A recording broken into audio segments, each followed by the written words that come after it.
Okay, well, I don't know if I can follow that. Very eloquent young lady. My focus is all age worship, all age in church. According to Lucy Moore of Messy Church fame, all age worship is easy to do appallingly and difficult to do well. So that gets us off on a good footing. I want to ask first what we mean by some of these terms. What do we mean by all age? Does this refer to a particular act of worship? That's what we mean by all age, or is it something broader than that? Does it mean all ages coming together in one place, being together, in other words, or is it about doing things together? What is it for you? Or if we use the less common now, but still widely used, as I observe it, family service type of description. What do we mean by family? Is it the mum, dad, 2.4 children type of family, which I'm told now should be 1.7 children, 1.4 parents and half a dog? Or perhaps household is a better name. Or do we mean the church as family? And if we mean any of those things, what about those who live on their own or have no children or no parents or really no family? Or intergenerational. We often talk of being intergenerational. What do we mean by that? Do we mean different generations working together, or is it deeper than that? Is it about listening and learning between generations? Or is it something even deeper than that, something that underpins a church's vision and all that they do? Or is it just another way of describing all age worship?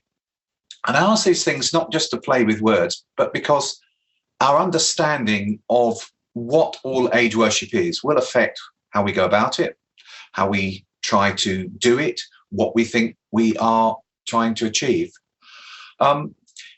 In her recent book called Preaching with All Ages, Ali Barrett covers a lot more than just preaching. And she says one reason for all ages to worship together is to ensure that we don't perpetuate the idea that learning is for kids while worship is for adults. All age worship is not a children's service. It is not an adult service where children are present. All age worship is for everyone. It's for all, a time when we come together and worship together, when we talk and listen to each other. It's a two-way process where we are learning from one another. It has a reciprocal nature to it. And if it is that, if we believe it is that, and I certainly do, then we move away from this sort of educational model, we are teaching, children are learning, to something that's much more about mutual sharing, loving, engaging, encouraging, enabling, and so on. And that would be what we're at in all age worship. And if we believe that and take it seriously and start to think about it in relation to children, questions arise such as, whose voices are heard? Do the children have a voice in what we do? What language do we use? Ali, in her book, reminds us that Karl Barth wrote 13 volumes of church dogmatics, but he also famously said that all his theology could be summarized as, Jesus loves me, this I know, because the Bible tells me so. That's, in the end, he said, all he needed to know. Do we need to use so much jargon in our worship? Whose language do we use? I thought it was interesting to hear the language of the young people in the videos on Tuesday and Poppy tonight. And I venture to suggest you heard some pretty deep stuff from Poppy just now, but not much jargon, not much churchy language. And non-verbal language is important too. What does love your neighbour as yourself actually mean? If you try to think about that and try to answer something like that, you have to give practical examples. So in the context we're discussing this, what practical examples make sense for a 5 to 11-year-old? And again, I think we might have seen a few glimpses of that in the videos of the language and the things that are important to them. And what about being intergenerational? Many of us know this instinctively from domestic and other contexts. Children who are enthralled by the stories of an older generation, grandparents taught how to work their mobile phone by the youngsters, we can and we do learn from each other intergenerationally.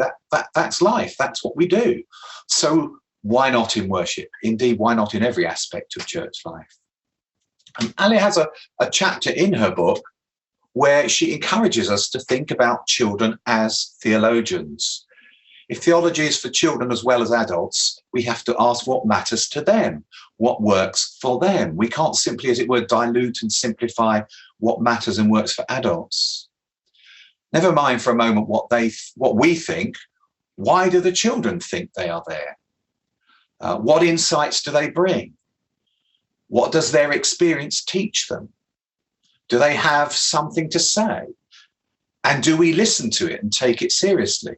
In short, do we hear God speaking to us through the voices of our children? There is certainly plenty of biblical precedent for doing so. But let's move on with a quick look at some spirituality and faith development aspects of all-age worship, and specifically at Dave Sinos's work published in this book, their Children's Ministry That Fits, and based on his research with a group of 5 to 11s. To cut to the chase, in the context of all-age worship, his work implies that age is not the most important difference here. Rather, it's spiritual style or preference, and we're not all the same. But those who have similar styles and spiritual preferences, whatever their age, find it easier to work together. They have common interests. They tend to like the same things, and so on. So, for example, some people really like talking, reading, asking questions, exploring and looking for the answers, learning facts, and so on.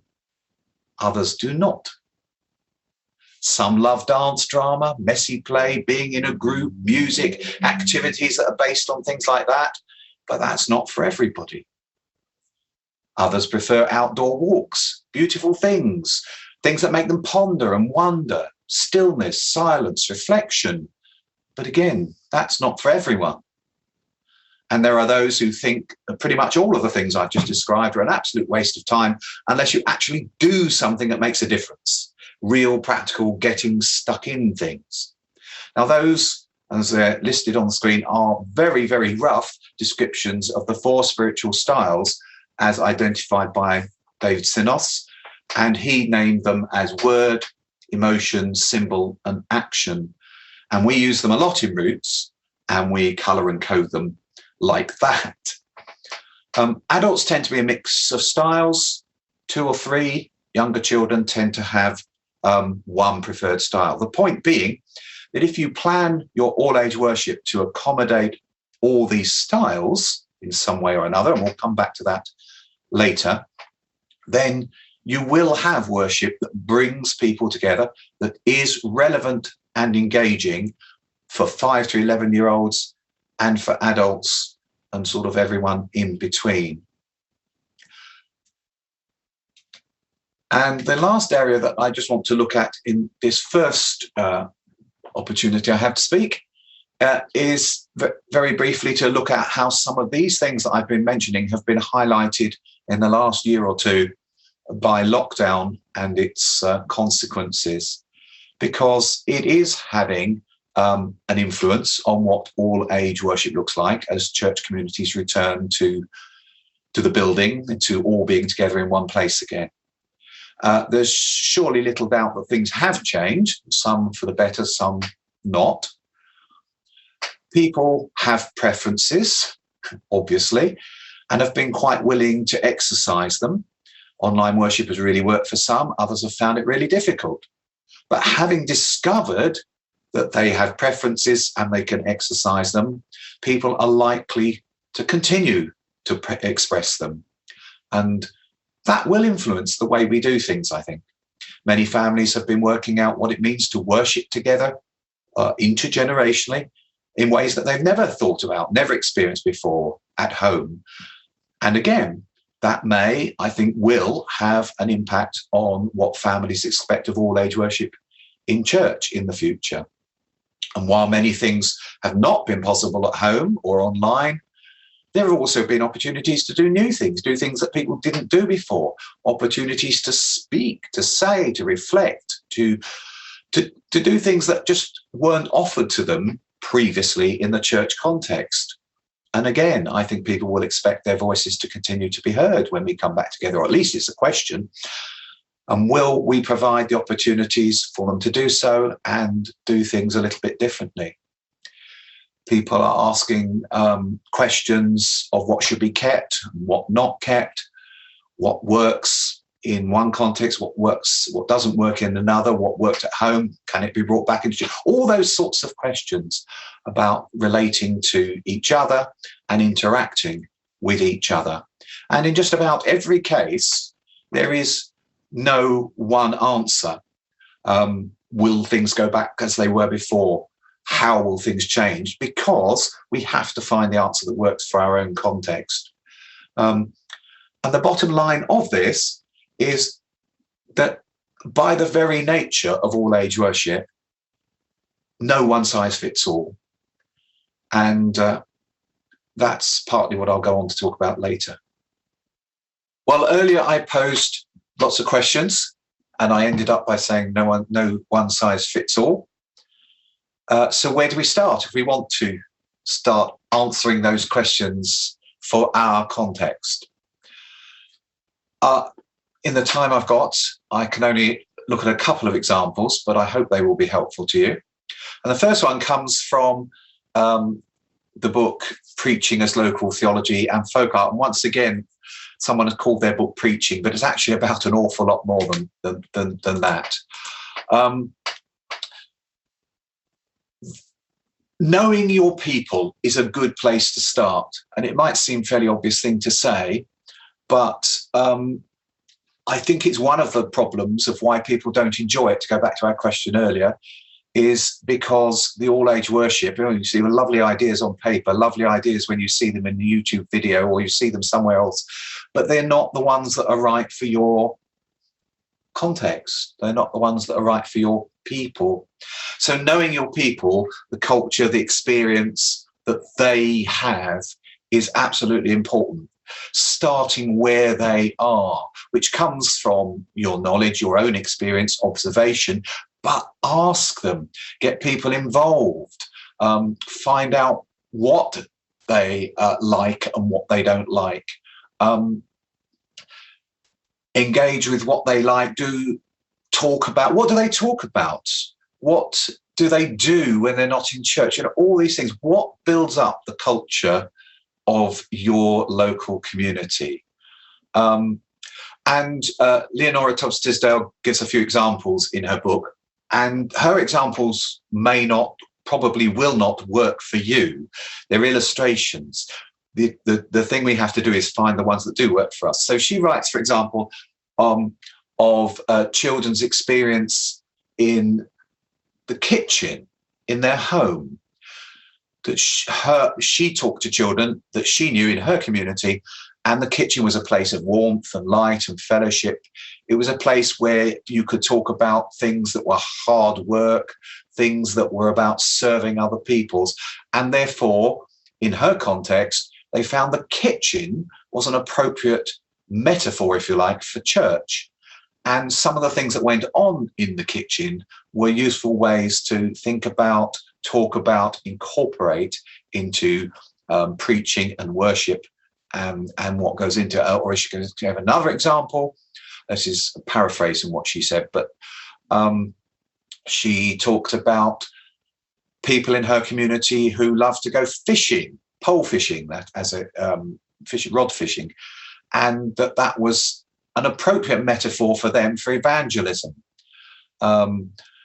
Or another one, she talked about the daring trust exhibited, I'm quoting now, the daring trust exhibited by high school youth on a rope or high wire. And this was something she knew children was involved in. She had people who did this, who loved talking about it, and found that was a way to explore risk-taking and trust in the context of the Christian life as well. So finding the metaphors, finding the things that people want to talk about that excite them is part of this. as I say, her examples won't work for you, but finding out the ones that do. What is it that excites your people? What do they like to do? Have conversations with children, conversations like those in the video we heard earlier. Then you find out a little bit about what they like, what they know, what they understand, what they like to talk about, what they like to engage with. And of course, don't assume that all the kids like the same thing. They're as different as we all are. And the language. Obviously, being over people's heads is no good. Being over simplistic is no good either. That sometimes, in some all-age worship contexts, is a reason why nobody likes it, because it has been dumbed down a bit too much. People don't like that anymore than they like something they can't understand.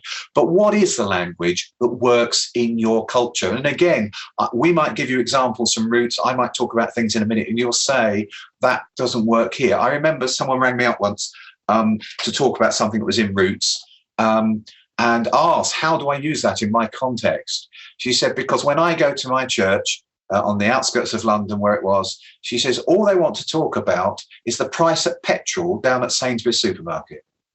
Well, there's where you start then. There's where you start. And there'll be something like that for all of us. It's finding out what it is. And the second thing that I think helps us with this is thinking about the difference between worship and learning and training.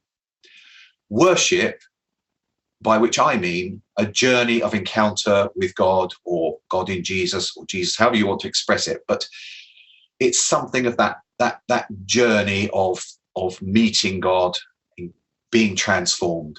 Learning is more the sort of the educational thing, gaining understanding, gaining knowledge, values, that sort of thing.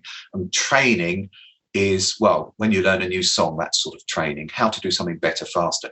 Now, all these things crop up in worship. All these things crop up in all age worship. And you generally need a bit of all of them. But what we need to do is avoid being one track. We need to avoid turning our worship into something that is only learning, that is only education, that is only training. And you see a bit of this if you organise your all-age worship such that now we're going to do the children's bit. Now we're going to do the bit that's for whoever, because that tends to then put that into a lane, if you like, into a track. You need these, all of them, but your prime purpose, your focus always has to be on that journey or encounter with God, because that's what worship is. And lockdown experience, I think, has helped us to see some of these things from a different angle, with a much greater focus on family and household and how to engage at that level. So those are sort of two first points. And then when it comes to actually planning and leading worship, it's not about entertainment, which is not to say that it shouldn't be entertaining. But the purpose is not entertainment, nor is the purpose performance. They are part and parcel of what we do in worship, but they're not their primary purpose. Rather, the primary purpose, I suggest, is to take people on a journey, or perhaps you prefer to say engage them in a conversation, or perhaps both.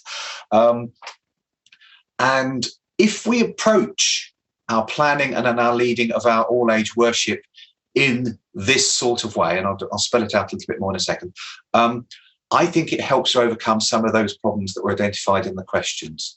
The sort of problems that we're being asked about tend to occur when people approach all-age worship as we must do this and we must do that, and followed by that, and we need to have that in it, and you end up with a hodgepodge, which doesn't take anybody anywhere. So it doesn't satisfy, it doesn't engage. If you start in your head, what you end up with on paper doesn't necessarily look a lot different, as it were. But if in your head when you're planning all age worship, you have this idea that I am taking people on a journey. So where am I starting from? What is their experience as they come to this worship? What's going on in their lives? Where are we going to go with this worship? Where are we heading? What sort of encounter are we taking people on this week? What will be our route? How will we get there? You don't use this language when you're standing in front of the service. Right, now we're going on a route to, but it's what's in your head. It's what helps you to shape how you plan it and how you lead it. And at the end, how it will end and how it will link back into everyday life when people are back at home. Another approach within that is to talk about engaging in a conversation where each element of the worship is a response to the previous one or a starter for the next one. So that, again, there is a sequence, there is a logic in your head as you lead this worship, as you plan it and lead it. Open up dialogue with questions. Don't shut it down with answers. And then people will engage in a conversation. Let me just move my notes down a little bit. What I'm going to do now, oops, I'm moving on too far. Sorry, that's my fault by clicking too fast. I've got some examples that are taken from Roots materials. They're all taken from last Sundays. So if you do use Roots, you might recognize some of them. But what I thought I would do is look through these in the sequence and see how some of these things that I've just been describing apply. So here we are. This is an introductory activity that appeared for last Sunday in the Roots material. And called Love Is, based on the Love Is comic strip. I'm just giving you a chance just to read that, as it were, as I'm talking. The point being here, I think, that some people will engage with this activity if you do it because they love the writing. You can get them to look something up, the research. Some people will love it because they love the jokes, they love the humour.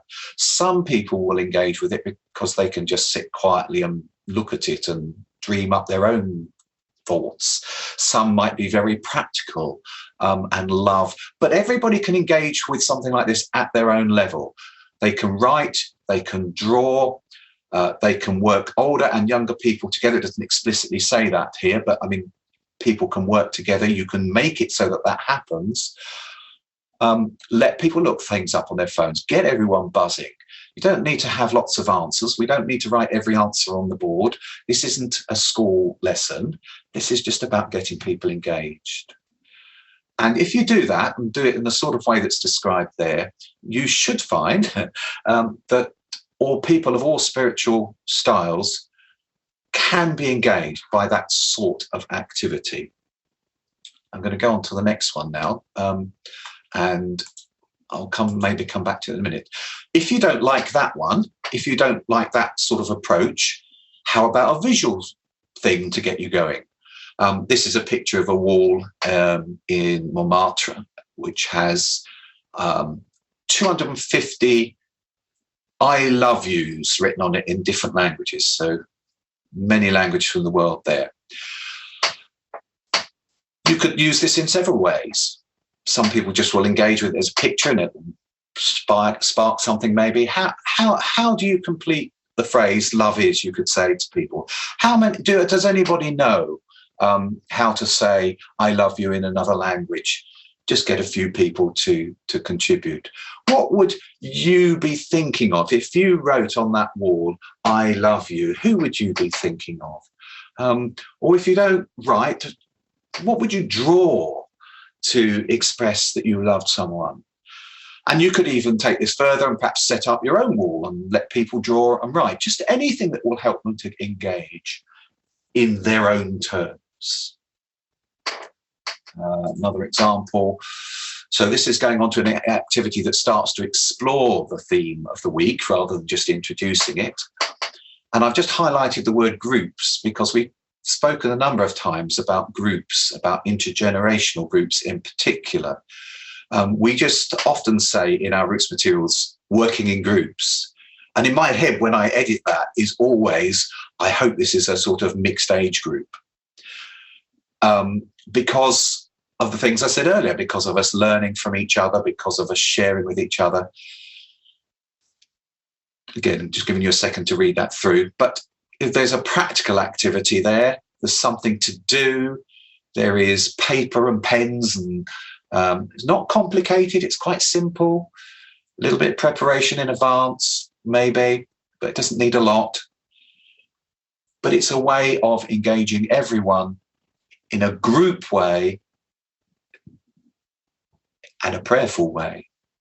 If you want to comment about these things later, please feel free to do. In an activity like this, there is nothing there that puts the leader in the position of saying, and of course, what this really means is. This is an activity where people explore it for themselves. They're coming up with their own prayers, their own answers, their own reactions. If you must interject, as it were, if the leader must inject, then perhaps you could invite people to share their thoughts if they want to. But that's about as far as I would go with that. People will learn from each other. Let me carry on.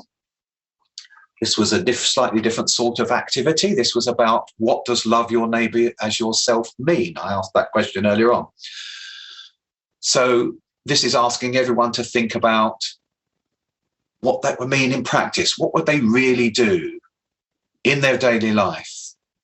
And again, we suggest in this activity that you don't need any further conversation at this point. You just let the group listen to each other. Listen to God by talking to each other, by that conversation that's going on.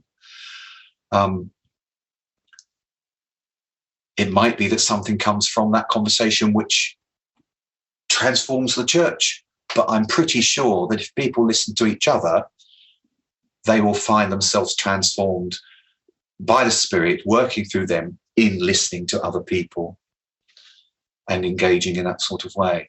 And it's interesting, to me at least, that all the activities that we've had for this last Sunday, we've highlighted that their spiritual styles application is pretty across the board. There is something in these that people who like word, emotion, symbol, and action can all engage with in these sorts of activities. In the resource material, we'll always provide some sort of all-age prayer, but again, invite you to look at the sort of wording of a prayer like this. If you took out the instructions that say children do this for a minute and just read the words of the prayer, that's a prayer that could be used by all ages. And that's the point. It's not a children's prayer. But obviously the language needs to be simple. You might take that and say, oh, it's not simple enough, and simplify it a little bit further. That's fine. But most people could probably say, we thank you. So even if they can't read the rest of it, you can invite people just simply to say, we thank you. But if you read it as a response, then adults, all ages can join in. The suggestion here is that children did something. I mean, maybe that might be a particularly young group or a group for whom the language might be too difficult, but they can join in by chucking things about. But we always offer a prayer like that. And again, engaging in that way gives people an opportunity to do these things. And the last example I'm going to put in this sequence is this one, which is from the very end of the service, which is a suggestion of how to link what they've done with their everyday life. And in this case, those who are able to can write things down. Those who want to can draw things. Those for whom crafting and making things is fun can make paper chains and that. Something simple that they can take home, do at home, talk about in the family context that links with this. And what I'm going to do now is just go back up the sequence to the top and look at the sequence now. The sequence started by engaging us with worship. This is the journey we're going to go on. We're going to go on this journey, or that one if you prefer. There are just two ways of doing the same thing, that is going to lead us into consideration of what love is, of what love looks like when it's in action. We are going to pray about that. That probably wouldn't be your only prayer, but we're going to pray about that, and we're going to go home and try and talk about it at home and put it in faith. That's what I mean by having a sequence that takes you on a journey. And I want to sort of commend to you that that is a good approach to overcoming some of the problems that were identified earlier. So last thing, in summary, listening, learning, and loving is our theme, starting from where we are, our experience, taking a journey together, engaging in conversation together, and doing that in such a way that there's an opportunity for everyone to engage, mutual learning, an opportunity for everyone to encounter God in some way. We don't have to specify in advance what that way is, because God will speak to each of us differently. But there is that hope of being transformed and ending with a connection with the rest of your life, as it put it like that.